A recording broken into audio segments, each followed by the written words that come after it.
Welcome to Rajendra Tandon videos. We continue with Nitishatakam Shlokas 41 to 45 written by Bhartrihari, who was the king of Ujjain. He gave up his kingdom, disgusted with the infidelity of his wife, and moved to caves at the fringe of the town.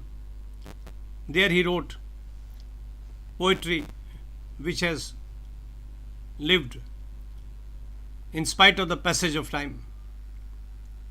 He occupies a prominent place among the ancient poets of Sanskrit literature. He belonged to the eminent tradition of Valmiki, Vyasa and Kalidas. Bhartrihari's output had a brilliant quality of thought and imagination. His writing is pithy, compact and original in imagery. There is a remarkable depth in his thinking on subjects as diverse as polity in a civilized society, erotica and total renunciation. In Nitishatakam, Bhartrihari deals with the themes of civic polity, a king's duties towards his subjects, the importance of education in society, the value that ought to be placed on the poets, the philosophers, the savants, the relationship between parents and their children, between husband and wives, and between friends.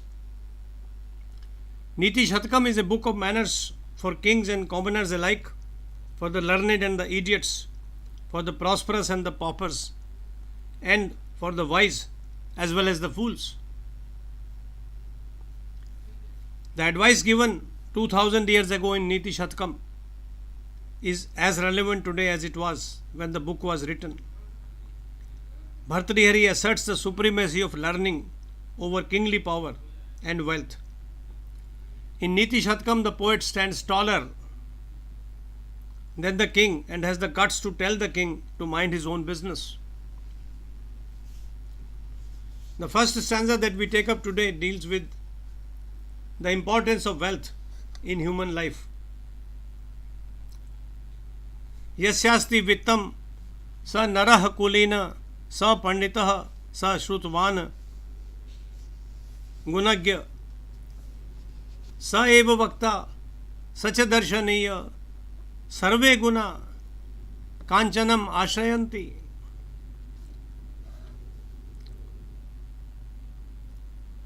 He is making fun of the wealthy, but he is stating the truth as it exists in any society. Bhartrihari says, if you are wealthy, everyone accepts that you are well born, a class apart. That you are learned, accomplished, that you know the scriptures, that you are well informed, that you have all the virtues one can think of, that you speak so well, you are a gentleman, soft spoken, courteous, and that you look handsome. Says Bhartrihari, if you are wealthy, all that is good rests in you. This is tongue in cheek, but this is the truth.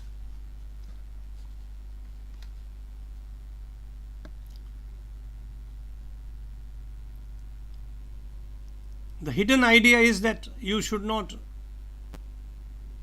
become haughty because of the wealth you have.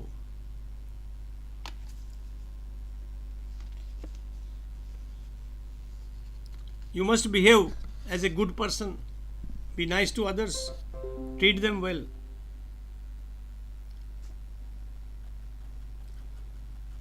The next stanza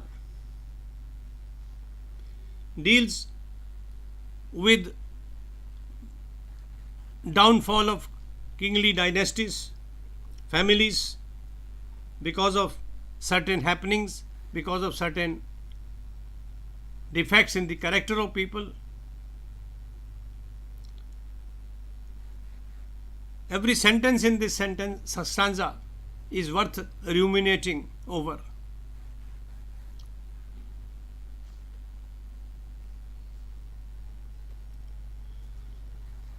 दौर्मन्त्र्यात् नृपतिः विनश्यति यति संगात सुतो लालनात् विप्रो अनाध्यान अतकुलम कुतनयात् शीलम खल उपसानतात् ह्रीमद्यात् अन्वेक्षणात् अपि कृषिभिः स्नेह प्रवास आश्रयण मैत्री च प्रणयात् स्मृतिः न यत् त्यागात् प्रमादात् धनम. It's a complicated stanza, but the meanings are illuminating. A kingdom can be destroyed by a cunning minister and an ascetic through attachment. If the ascetic becomes attached, his asceticism would be gone. While pampering spoils a son, a Brahman is rendered worthless if he ignores the study of the scriptures. Families are destroyed by wicked progeny. Bad company demeans character. Drinking makes you immodest. You lose a crop through negligence and love by going away to a distant land. Be indifferent and you lose a friend. Be unprincipled and your prosperity declines. What words? It's a reality check. Reckless spending empties coffers, however deep, says Bhartrihari. This is not one idea in the shloka. These are 9 ideas, different situations, worth thinking over. And now he comes to another gem. Dhanam bhogo na shastiha gatayo bhavanti vittasya yo na dadati na bhungte tasya tritiya gatiha bhavati. He says wealth moves in 3 ways: charity, enjoyment, and wasteful spending, which empty the coffers. They who are neither charitable nor spend on their happiness certainly indulge in wasteful spending, and the result is that they lose everything. So why not give your money in charity? Why not use it to enjoy? Why not spend it on the good of others?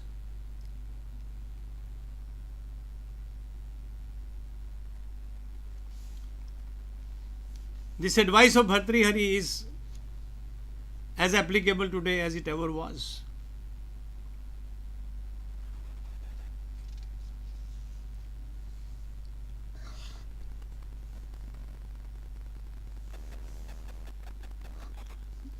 Bhartrihari's shlokas are all different.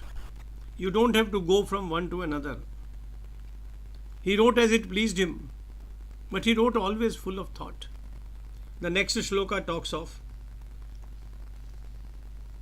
how a person reduced to poverty on account of his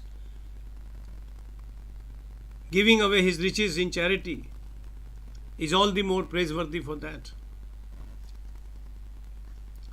Mani shanno leedh samar vijay heti nihato madakshino nagah sharadi saritah shan pulina कलाशेष चंद्र सुरत मृदिता बाल ललना तद मिता शोभन्ते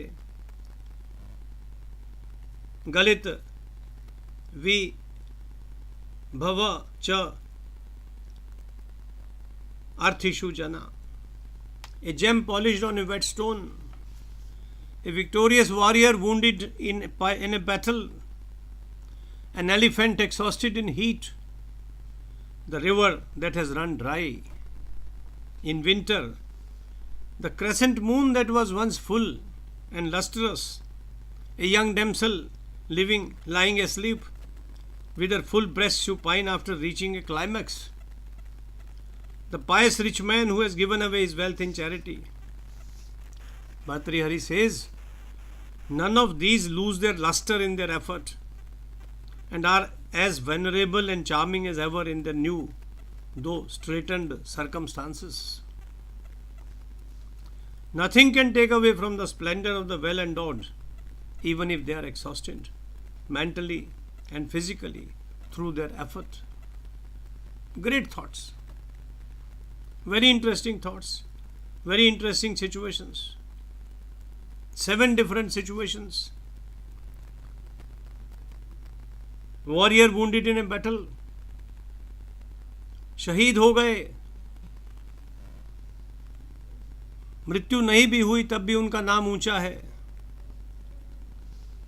चांद का छोटा टुकड़ा जो कभी बड़ा था.